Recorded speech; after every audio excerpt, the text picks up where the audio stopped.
and it is not helping the generation. We need to talk about dating. So many people, when they're getting married, the guys are so afraid of the first meeting with the girl's parents or relatives because they're afraid of being asked, what are your intentions? I believe that we need to change.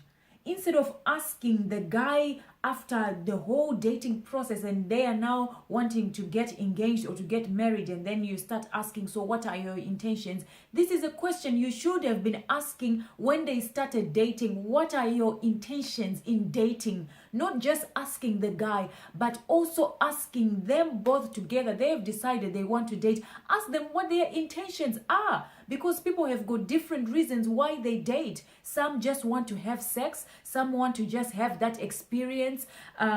Some just want to date because they want to have children. Some date because they want someone to control. People have got different intentions. Let's not wait until it is too late, until they are about to get married, when we don't even know how the relationship is. Because for marriage, I do believe the reason why the marriages are breaking nowadays is because the foundation is wrong. The foundation is not strong enough. So we need to invest in the foundation of dating. If we are going to help the marriages, let us help people understand who they are before they even commit themselves into getting engaged and marriage.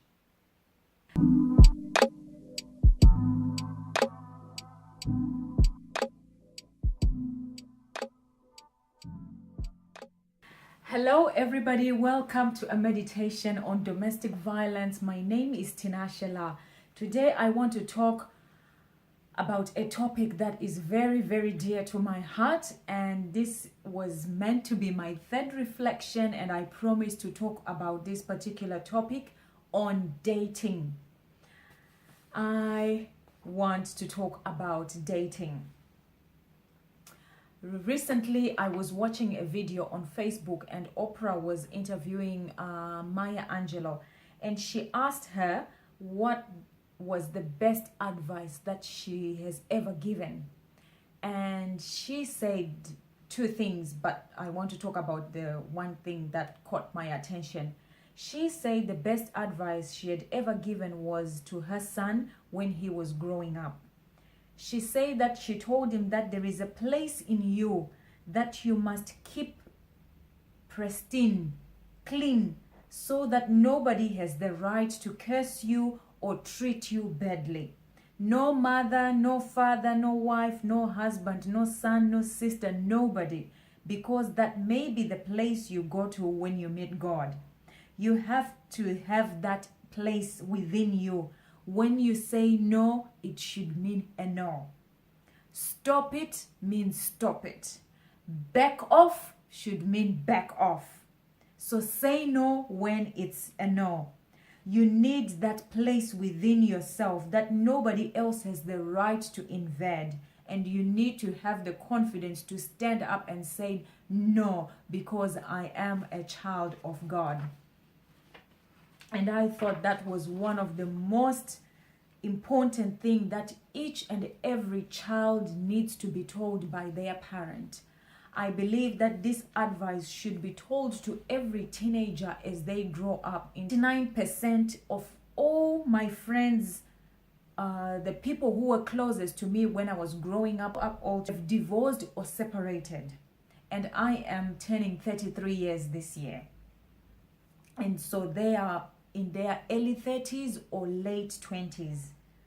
And some are even now in their second marriages. I mean, we are just in our 30s. How did we get to where we are? How did we get it so wrong? And this is when I start reflecting and meditating upon life. And I came up with a few things when I was thinking about this. And the first thing that I thought of, that I found out was, these young people, they got married when they did not understand exactly what marriage was. They did not have the deeper understanding of what it takes to say that I am a married woman or that I am a married man. did not know then, because now when you ask them what they would do differently, I can assure you that they will tell you something different. What we need to be telling the youth when kids get into teenagehood is that infatuations, crushes will come and go. It is part of the package. It is part of the human development. You go through this stage. However, it does not mean that as you have these crushes, these infatuations, you want every other guy you meet or every other woman you see, basketballers, you go through this. But it does not mean that you have to sleep with each and every one of them. It does not mean that you have to marry them. It does not mean that you have to kiss everyone you meet on the street.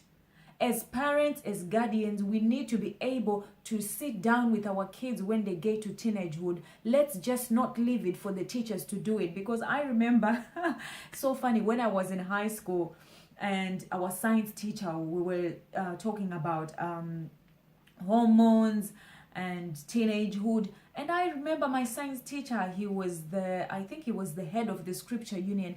He was like, I'm shy. You are the teacher. You are supposed to be teaching us and enlightening us on whatever is happening in our lives. But here he was telling us he's shy. He can't even say sex. He could not even say anything because he was a shy person. And I understand, that there are people who are shy. But if you are shy and it's a part of work that you need to do as a parent, as a guardian, as a teacher. If it's not for you, how about you find someone else who can do that job for you, because it is very important. As I reflect and look around me, I have found out and seen that many people who are married, I mean older people who are around me, are not happy in their marriages and relationship. It really saddens my heart, because you see people and they are not happy. And they've tried so many things. They've tried so many ways to help solve their problems, but they just cannot find what the problem is. I understand that marriage is not perfect because you're bringing two different people together. However, I do believe that if people took time to look deeper in themselves before they get into marriages, that would help us. If a person understood themselves before they got into a relationship, before dating, that would help us. Because when you are going through the crush season, you won't think that this is a serious boyfriend, because you know it's a phase that is going to come and go. Nowadays, the divorce rate is high. It's not just people in the world, be it religious people, Christians. Everyone is divorcing. Everyone is separating. Why? Because they do not even understand who they are themselves. If you do not understand who you are as a person, how then are you going to be able to understand another person? And this is why Maya Angelou was telling her son that he needed to have that place within him, that no one else can invade that. You have your own secret place. You have a deeper understanding of who you are as a person. Yes, adults need to be concerned when their teenagers start dating. But just being concerned and being strict and monitoring their phone conversations, monitoring their messages, monitoring their friends, and just being strict, threatening them that you're going to beat them or you're going to smack them, is not going to solve the problem, because puberty and hormonal changes are beyond these children's control. It is not something that you can just switch on and switch off. You can't. I remember myself when I was in grade 3, I had a crush. I had recently moved to a school. I had a crush on this guy. He was so handsome. Oh my goodness, so handsome. And everything I did was to get his attention. But I was in grade 3, but I wanted the attention, and he never gave me the attention. But that did not mean that, that's the end of my world. I moved schools when I went to grade 4, and I remember I had a crush on this Spanish guy. He was the most handsome guy I had ever met. And until I finished grade 7, I had a crush on this guy, and I wanted him to ask me to be his date, for the year 7 ball, and which never happened. Everything I did, I just wanted him to get my attention. I mean, the church I was attending when I was growing up, I had so many guys, even my own cousins, I had crushes on. I mean, when I went to high school, I had crushes, because it is just part of the process of being of puberty. It is just a phase. But if we are not taught about this phase, and we are taught about everything else and not taught about how to control ourselves, it means then that we are going to grow up without knowledge. So that is why our parents and our guardians need to tell us, to inform us of self-control. They need to tell us of how we can relate to the other sex. As parents, when you were also dating, you went through this phase. When you were dating, tell us the lessons that you learned.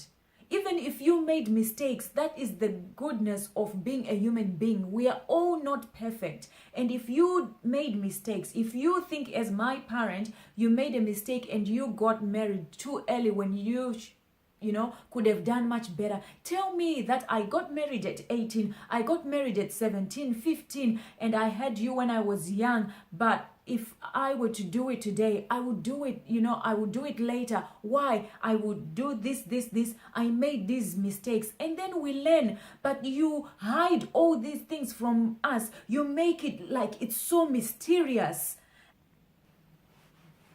Recently, I went to see my hairdresser, and we were just talking about dating and how the African parents are so strict. It's not even funny. And she mentioned something that was, I thought this is actually interesting. She mentioned how so many parents, especially African parents, they don't want their children to date when even they reach the time or a stage where it should be acceptable to date. They're still, onto you. And she said, isn't it funny how a girl child wants to go out for movies with her girlfriends, even staying in her bedroom and having some time with the girls, or having sleepovers. If she just mentions the name girls, the parents are so happy to say, yeah, go with your girls. The same thing with the boy. If he mentions he's going with the boys, the parents are so happy to let them go.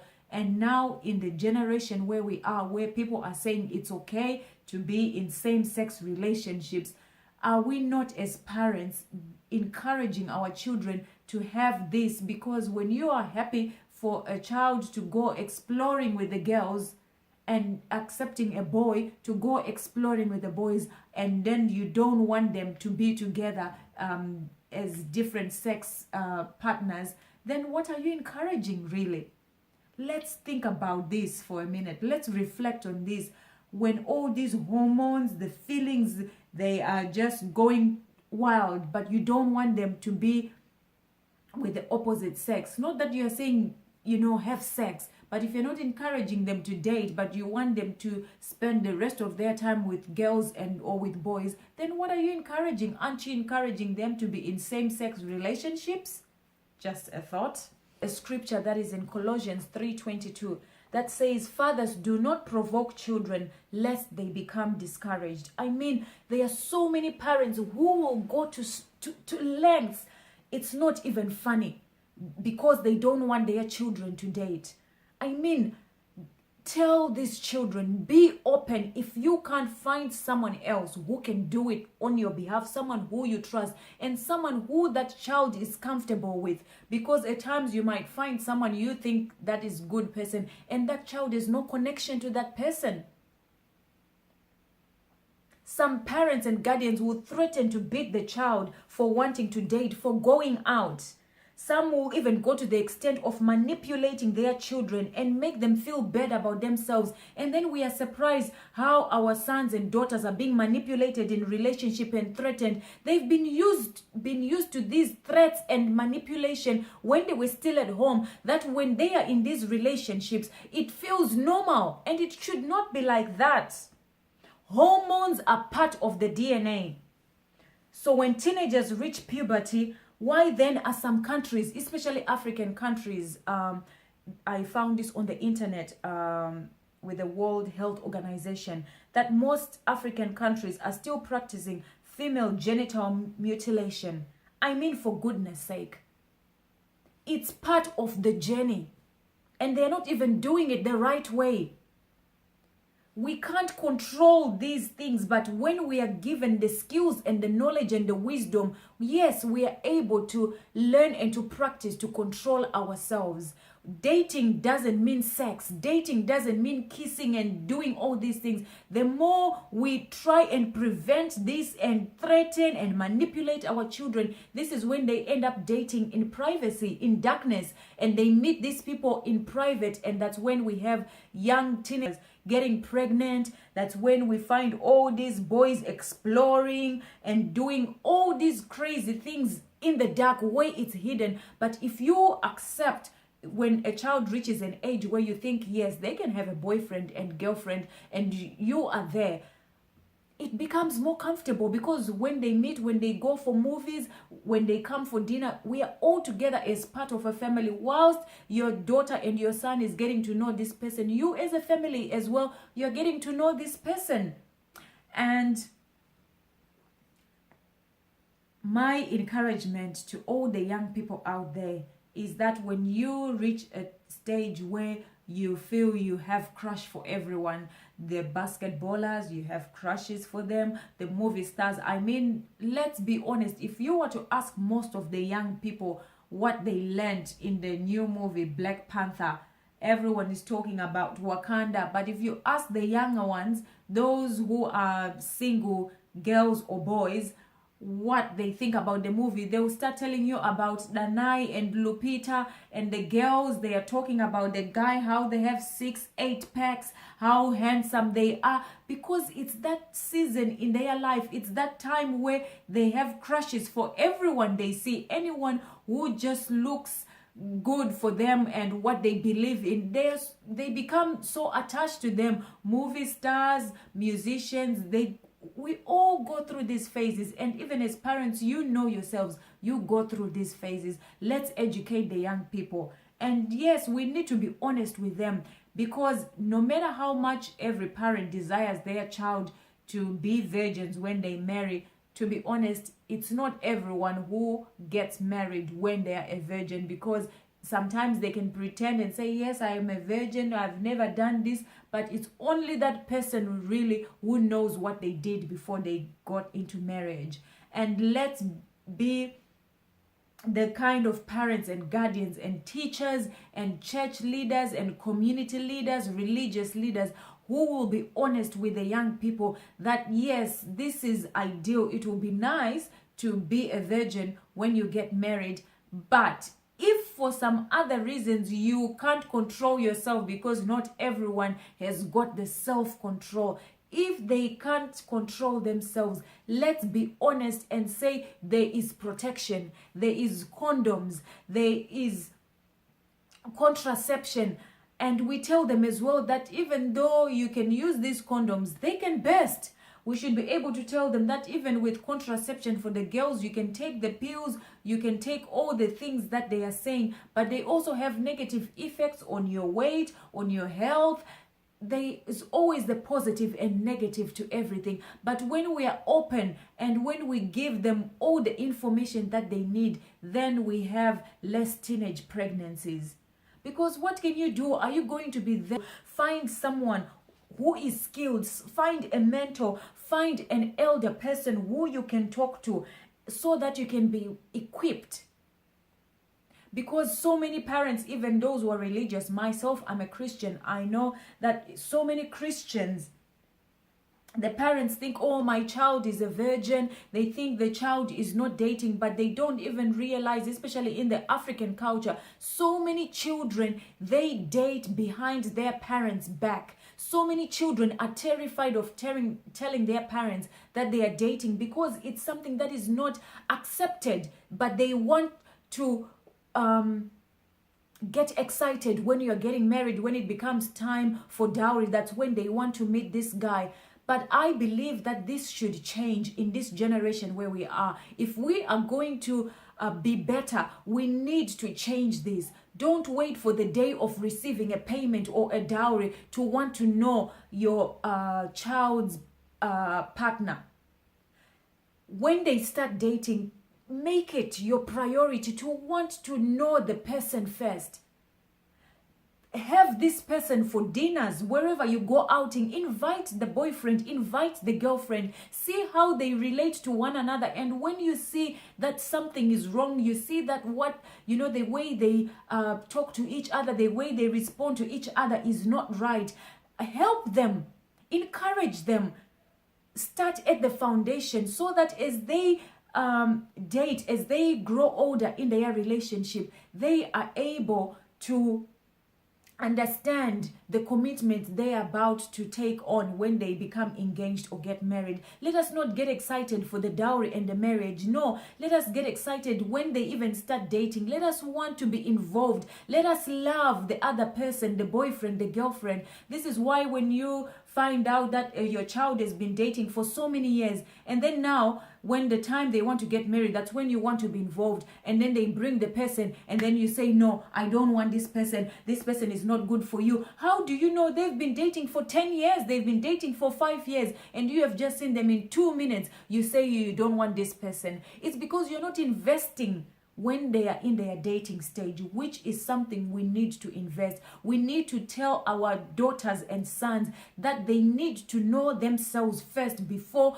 they start loving someone. You cannot love someone when you do not love yourself. And this is why we find so many people are being abused, because they don't even love themselves. When you love yourself, when someone mistreats you, you say no, back off. You tell someone no. You tell someone, I treat myself so much better. You can't treat me like this. But we have never been taught how to love ourselves, how to take care of ourselves. You need to be able to go in a shop as a young boy and as a young girl. Buy the shoe that you love. Buy the dress that you love. Jewelry. Be it a car. Get the job that you love. Know who you are first.